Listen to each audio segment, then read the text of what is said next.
Hi everybody, it's me Anna. Sorry, I'm a mess right now. It's been a long couple weeks.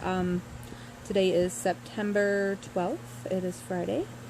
Just coming in to kind of give an update of what's happened over the last 3 weeks. As a lot of you know, I was hospitalized at the end of June over in Boston at Brigham and Women's Hospital. I was there because I was a hemorrhage risk.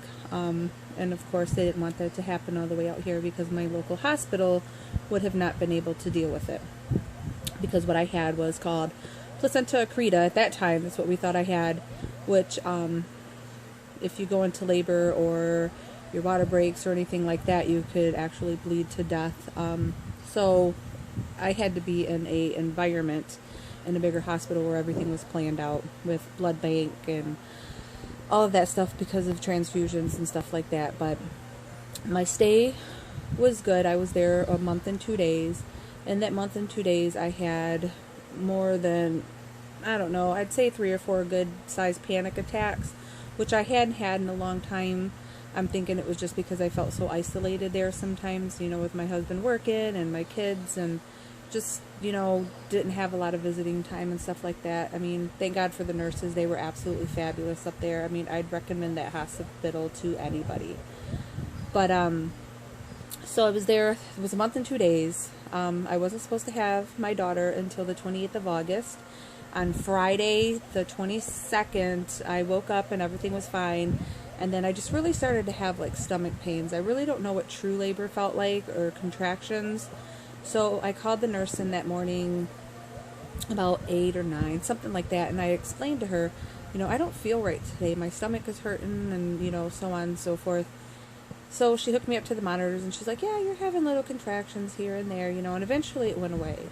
And then about 3 o'clock that afternoon, 2:30 of that afternoon, I started to feel them again, and they really started to feel funky.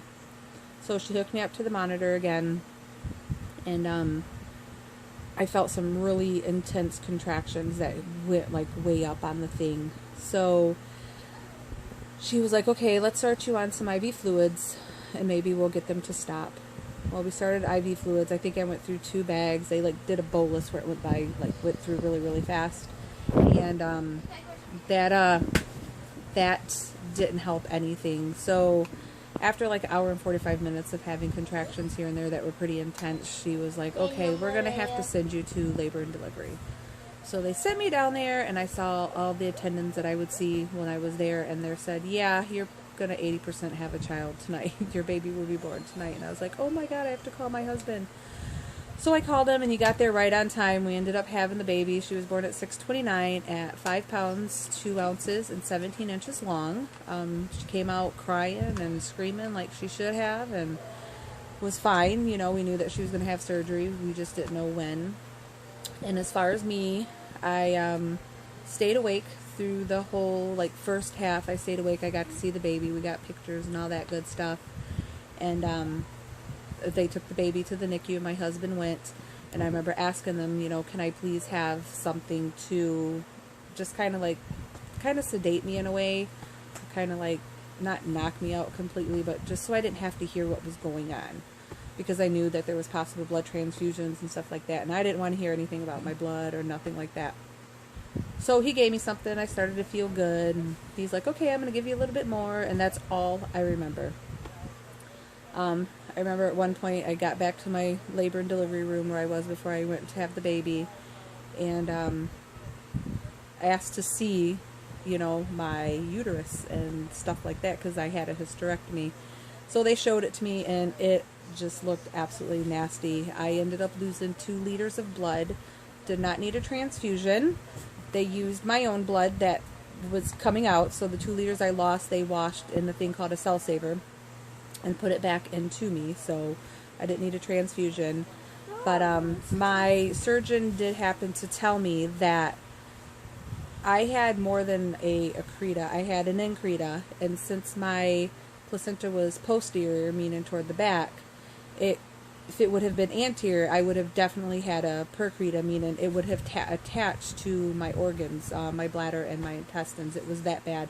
She said it was one of the most impressive ones that she has seen in a while. So yeah, my placenta and everything was completely just, it was a mess. Sorry, I'm laying back in bed.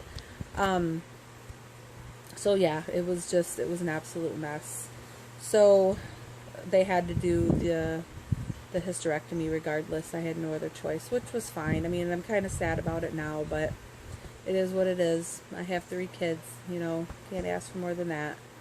So, my daughter, she had surgery on the 24th. She had what was called a bowel atresia. She had dilation part of her bowel and her lower, like, toward her colon area, where they had to, like, take it off and then resect it together. She did fine during the surgery. She was in NICU for like 4 or 5 days after that, and then got moved to a regular floor, where she's been since. So she didn't feed for the longest. I've been pumping. I've done some breastfeeding with her. We started off very slow with her feedings at 5 cc's. We finally got up to 55, which is a little bit over an ounce and a half, or an ounce. Well, it's almost an ounce and a half. And she just couldn't, I guess, tolerate it. So we went back to 40 in the last couple days. So she's been having lots of throw-up issues. It's more than just spit up. It's like yellow. Today it was kind of green. So it's like, 1 step forward, 500 million steps back with her lately. So today, so that's what I'm updating. So today they stopped her feedings. She is getting IV nutrition right now. Sorry, my daughter's bugging me over here. So she's getting IV nutrition. They may start feeds again Monday, if she has no issues. If she does, she's going to have to have an NG tube where they go through her nose into her stomach. They want to do an upper GI and a barium thing where they go through her butt. When she's between 5 and 6 weeks old, which means she's only 3 today, so she's going to be in the hospital for a little while longer to kind of make sure. She had an x-ray again last night. It's not showing any more dilation. Nothing inside there looks, suspicious to them. They thought like 4 or 5 days ago that maybe she had like a dairy intolerance. So we stopped breast milk and started her on a special formula called Elecare. She's still throwing up on that. It may be trial and error with trying different formulas. I don't know. It's been very, very, very hard. But she's not in pain. I went to see her today. I'm up there every day, and I stayed maybe 30 minutes, and it was hard because I had to leave because she hadn't ate since 6 o'clock in the morning, and she smells me, and I'm a food source to her. So, I pick her up, and she's trying to gnaw at me wherever she can.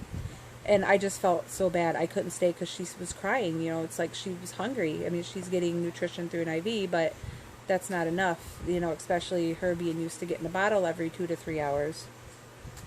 So I had to leave. It was heartbreaking. And tomorrow I'm not going to be able to go up because she's not going to be able to feed tomorrow, and I feel like I'm torturing her when I go up there because she just continuously cries because she's trying to eat off me, and I can't do anything, and it breaks my heart. It really does.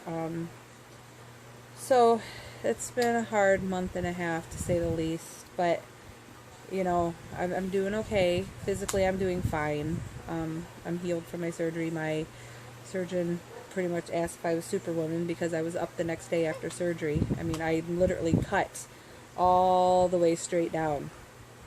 But that's completely healed now. I don't even feel like I gave birth 3 weeks ago and had a cesarean hysterectomy, which is complete major surgery. And no, I feel absolutely great, which is just strange to some people. But no, I feel good.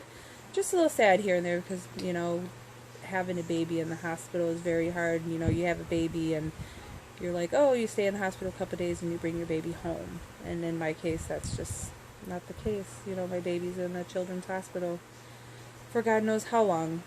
So that's my update with her. She's still in the hospital. We don't know how long. She's doing fine. She's not in any pain. She's pooping and she's hydrated, all of that good stuff. Just need to figure out what's going on in her bowel. She is on Prilosec and Zantac for reflux and stuff like that, but hopefully we'll figure it out soon. She's in the best hospital in the United States, so I'm sure we'll have it all figured out at some point.